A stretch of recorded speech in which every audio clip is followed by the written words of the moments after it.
Good day, I'm Lorraine Mendez, and this is your JIS News for Tuesday, January 14. Gender Minister Olivia Grange has strongly condemned the recent killing of 3 women due to domestic violence. The women, who are from Manchester, St. Catherine and St. Elizabeth, were allegedly killed by their partners between December 31 and January 13. Minister Grange says the nation is outraged by these acts, which continue to bedevil our society. She is pleading with Jamaicans to tell the authorities when they see signs of domestic violence, arguing that collectively we can put an end to these acts. We may not be able to eliminate it in 1 year, but I'm praying for the abuse of women to be decreased and reduced to what one would consider at a level where we can now work with men as our partners to eliminate it. She has expressed condolence to the families and friends of the deceased young women. Plans are far advanced for a national dengue cleanup period later this month.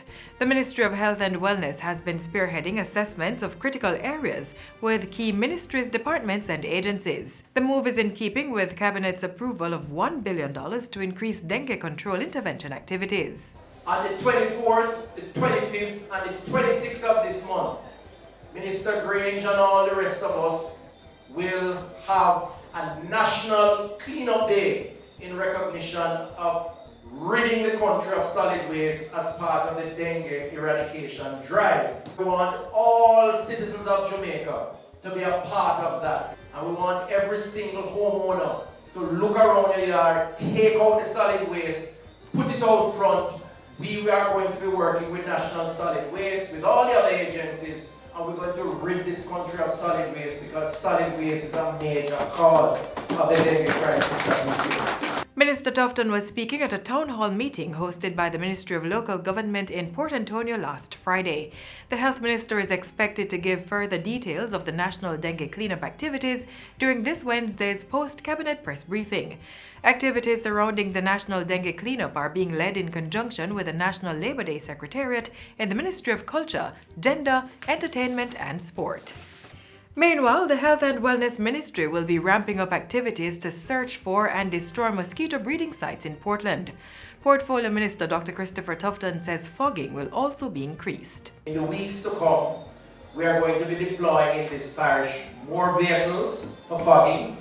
So you're going to see new pickup trucks, vehicle-mounted foggers, and we're going to take on the fogging in a more aggressive way. Minister Tufton says data has confirmed 1 dengue-related death and more than 280 hospitalizations in the parish.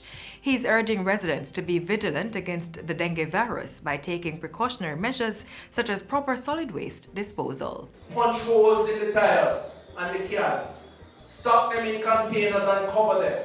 Make sure that the garbage truck picks them up. And if you do that, you're going to significantly reduce the risk to yourself and to your neighbor. In other news, Prime Minister Andrew Holness says government remains committed to putting in place the necessary policies, infrastructure and systems to preserve lives on the nation's roads.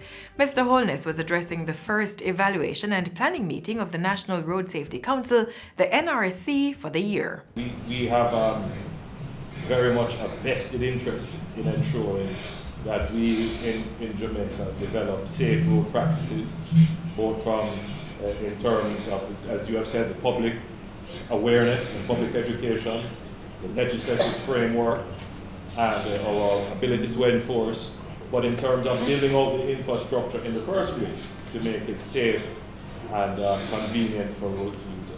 With more than 400 road fatalities recorded in 2019, Prime Minister Holness says he is compelled to address road safety in his upcoming 2020-2021 budget presentation, at which time he will outline the plans of the government.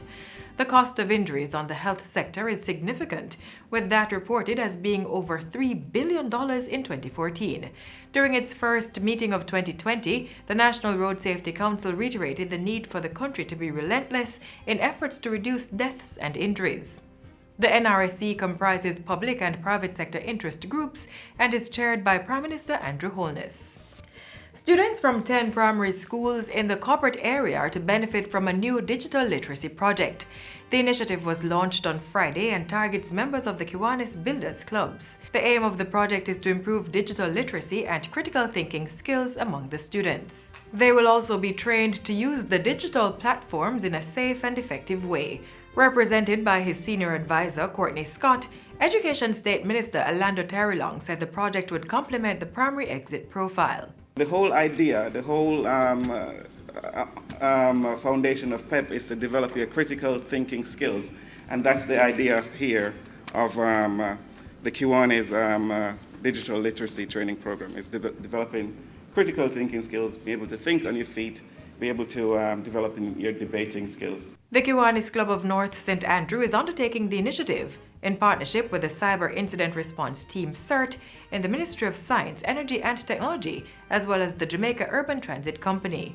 Following the training, a 3-member team from each school will compete in a debate competition in February, where a winner will be crowned. And finally, work is progressing as planned on the male ward at the Portland Infirmary, which is being constructed at a cost of $45 million. The work is over 55% complete and is scheduled for opening in a few months. Local Government Minister Desmond McKenzie says the facility will cater to the needs of male homeless persons in the parish.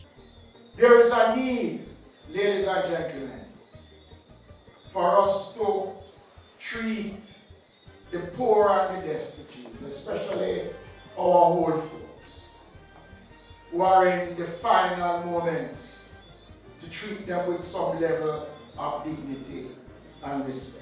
Mr. McKenzie gave the update at a town hall meeting in Portland on Thursday night. The government opened a female ward at the infirmary in 2018 at a cost of $15 million. And that's it for JIS News today. I'm Lorraine Mendez. Thanks for watching.